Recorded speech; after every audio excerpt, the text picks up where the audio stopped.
So let's now turn to a person who was behind the camera, and I wanted to ask you why you made this film. What was it that drew you to the subject matter? I thought the idea of having a permanent international criminal court was audacious and hopeful. It was both of those things at the same time.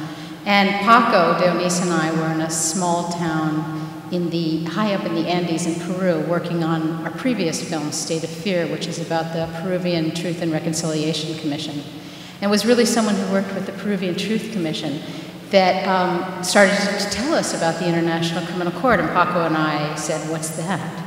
And this was in the year 2002, and he started to tell us how civil society, especially in Latin America and Africa, and also the United States, had worked very hard over several years to bring together the leaders of the world and NGOs to the Rome Conference, which wrote the Rome Statute, which became the treaty for the International Criminal Court.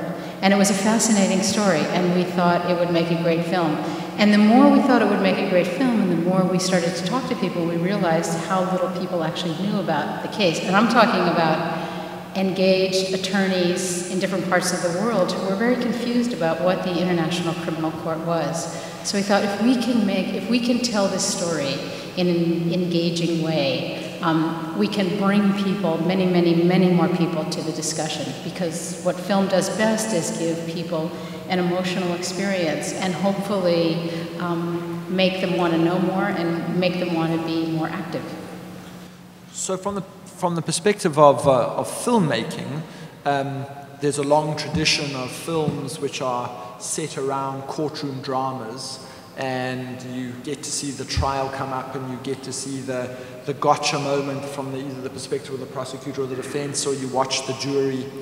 And what struck me about this film is that you were trying to tell a story about a court where the proceedings were really just beginning, and where you couldn't fall back on the sort of conventional idiom of the courtroom drama. So how did you make such an obviously engaging and interesting film about a court without the proceedings? Well, in retrospect, it looks like I was really smart, but actually, as every documentary filmmaker knows, making these stories is really a journey of discovery. And I thought the film was going to be about arrests and trials. But 2 days after we finished the film, the first trial started in The Hague. So pretty early on, we decided that, no, it's not going to be about arrests and trials. It's really going to be about the work that the court does, and it's going to be about the effect that the court has in the world. And what if we made a film where we made the audience feel as though they were actually part of the investigation? They were part of looking at what was on the table. They were part of helping to make the arrests, and they were part of putting the case together. That would be an incredible goal to achieve. So that was really how the thinking evolved about making it, and there it is.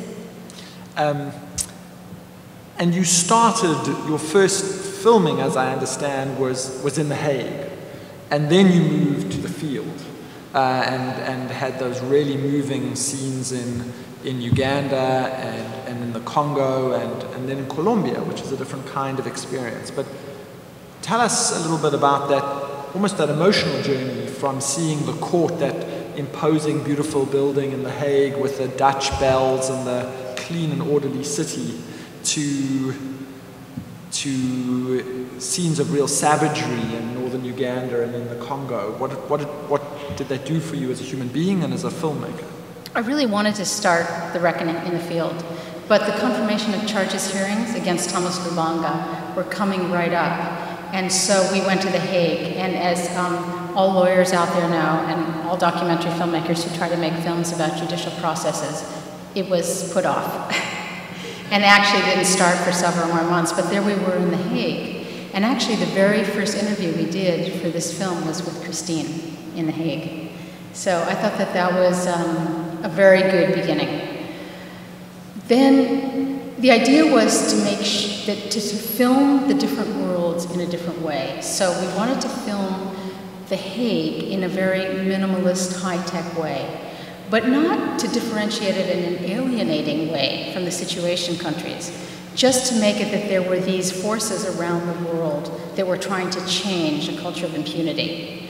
And the other thing is actually the International Criminal Court, it's pretty ugly. I mean, there's small rooms, it's lit with fluorescent light, so how are you going to photograph it to make the people and the ideas that are being brainstormed there more epic?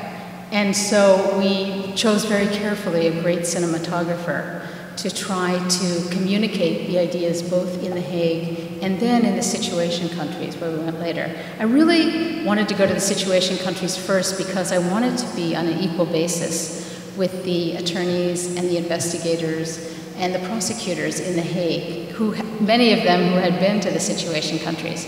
But it was not to be, it was only later.